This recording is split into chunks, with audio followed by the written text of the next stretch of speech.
Action. Hi guys, I am here with your Bible reading for today. I hope you guys are all having a great day. Can you believe it's only 2 days till Christmas? Isn't that crazy? I swear I thought it was like the 15th or something. It sure don't seem like 2 days and it's going to be Christmas already. Jeez. Wow. This really went by fast. I hope you guys all have plans to do something on Christmas. We're not going anywhere. I can't really get around. And Sherm doesn't feel well. He was supposed to go to his mom's for dinner.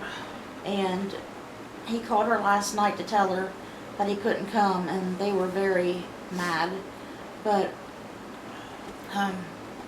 They'll get over it. he doesn't feel good. I mean, I wished he could go down there. But he doesn't feel good, so his stepdad's going to bring his present here, I guess later that day or whatever. But and me, I just was going to, just be here. So it'll just be me and Sherm since he's not going to his mom's, and I'm going to make us a cheese ball and make Sherm's little smokies that he likes in a crock pot with barbecue sauce, and I might make some meat roll-ups. It's what we always had ever since I was a kid, so of course... Don't tell our menu. So of course, ever since you had them as a kid and you liked them, I've had made them every year since I've been an adult, making stuff.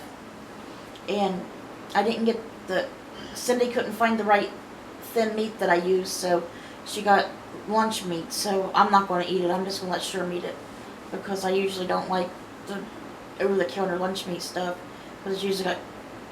I don't know, I just don't like it, but anyway, the other with the thin meat, especially the chicken, they're really good. But anyway, that's what we're going to do, and I got Sherm's presents all wrapped yesterday. He's going to open his presents, and I'm going to make some punch too. Our Christmas punch that we always had ever since I was a kid that I can remember. Takes sherbet ice cream, Hawaiian punch, and 7-Up. It's really good. So that's our plans. There you go again. What? Tell them our recipes. Our menu.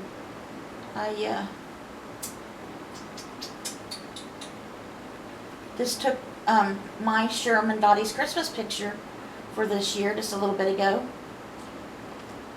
I haven't got it put up yet, but I'm so happy we got that. Alright, let's get started. And I got up yesterday's Bible reading just a few minutes ago. So we are on... I'm sorry, I'm wheezing again today. Revelation chapter 14 today. The Lamb and the 144,000. That may sound like a huge amount, but it's not. Look how many billions of people there are in the world. 100, not the camera, sure. 144,000. Somebody was calling. I wanted you to look on the TV. What am I calling? Sure, it went off. Okay, let's get started with the Lamb and the 144,000. Then I looked, and there before me was the Lamb, standing on Mount Zion, and with him 144,000, who had his name and his father's name written on their foreheads. And I heard a sound from heaven, like the roar of rushing waters, and like a loud peal of thunder. The sound I heard was like that of harpists playing their harps, and they sang a new song before the throne and before the 4 living creatures and the elders. No one could learn the song except the 144,000 who had been redeemed from the earth.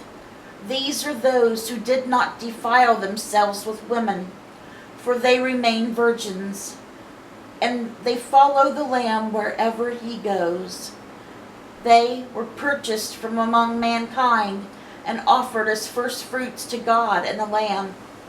No lie was found in their mouths. They were blameless. Now we're going to talk about the three angels. Then I saw another angel flying in midair, and he had an eternal gospel to proclaim to those who live on the earth, to every nation, tribe, language, and people. He said in a loud voice, "Fear God and give him glory, because the hour of his judgment has come. Worship him who made the heavens and the earth, the sea and the springs of water." A second angel followed and said, "Fallen, fallen is Babylon the Great, which made all the nations drink the maddening wine of her adulteries." Now, the third angel followed them and said in a loud voice, "If anyone worships the beast and its image and receives its mark on their forehead or their hand, they too will drink the wine of God's fury, which has been poured full strength into the cup of his wrath. They will be tormented with burning sulfur in the presence of the holy angels and the Lamb, and the smoke of their torment will rise forever and ever. There will be no rest day or night for those who worship the beast and its image, or for anyone who receives the mark of his name." This calls for patient endurance on the part of the people of God, who keep his commands and remain faithful to Jesus. Then I heard a voice from heaven say, "Write this: Blessed are the dead who die in the Lord from now on." Yes, says the Spirit, they will rest from their labor, for their deeds will follow them. And we're ending chapter 14 with harvesting the earth and trampling the winepress. I looked, and there before me was a white cloud, and seated on the cloud was one like a son of man, with a crown of gold on his head, and a sharp sickle in his hand.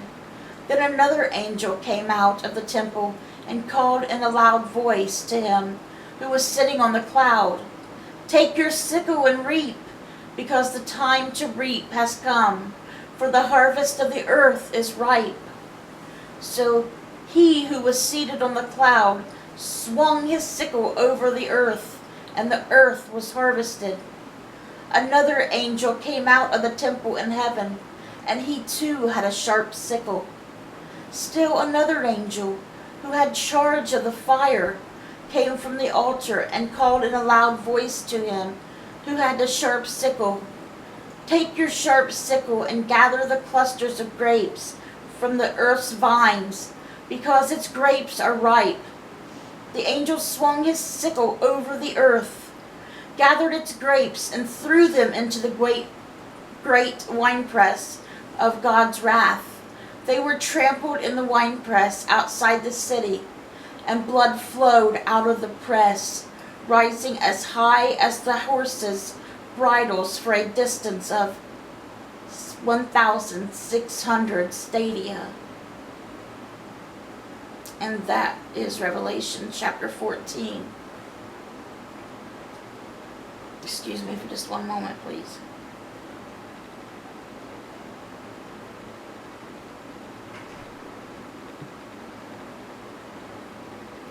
My mouth's getting dry, I'm sorry. Our psalm for today is Psalm 142. A maskil of David when he was in the cave, a prayer.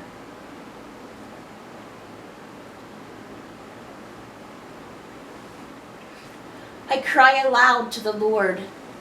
I lift my voice to the Lord for mercy. I pour out before him my complaint. Before him I tell my trouble. When my spirit grows faint within me, it is you who watch over my way. In the path where I walk, people have hidden a snare for me. Look and see, there is no one at my right hand. No one is concerned for me. I have no refuge. No one cares for my life. I cry to you, Lord. I say, you are my refuge, my portion in the land of the living. Listen to my cry, for I am desperate need. Rescue me from those who pursue me, for they are too strong for me. Set me free from my prison, that I may praise your name. Then the righteous will gather about me because of your goodness to me. And that was Psalm 142, another beautiful Psalm of David. And we're ending today's Bible reading with Proverbs chapter 30, reading verses 21 through 23. And I will just read them all down together for you guys. Under 3 things the earth trembles. Under 4 it cannot bear up. A servant who becomes king, a godless fool who gets plenty to eat, a contemptible woman who gets married, and a servant who displaces her mistress. Okay, guys, well, that was our Bible reading for today. I hope it touched your guys' hearts. I hope you guys have a great day. I hope you guys have a wonderful Christmas. Still cannot believe it's only 2 days away. I hope you guys all got something very nice to do. And because I know Christmas can be a lonely time for some. And we should really pray for those people. And because not everybody, has people to love and have people to be with. And on the holidays, it makes it even harder, I think. When everybody's all together and happy and everything. And yeah, you guys know what I mean. But anyways, guys, I hope you guys have a wonderful day. Let's bring those souls to Jesus, and God willing, I will see you guys all again tomorrow with another Bible reading. Bye, guys. God bless.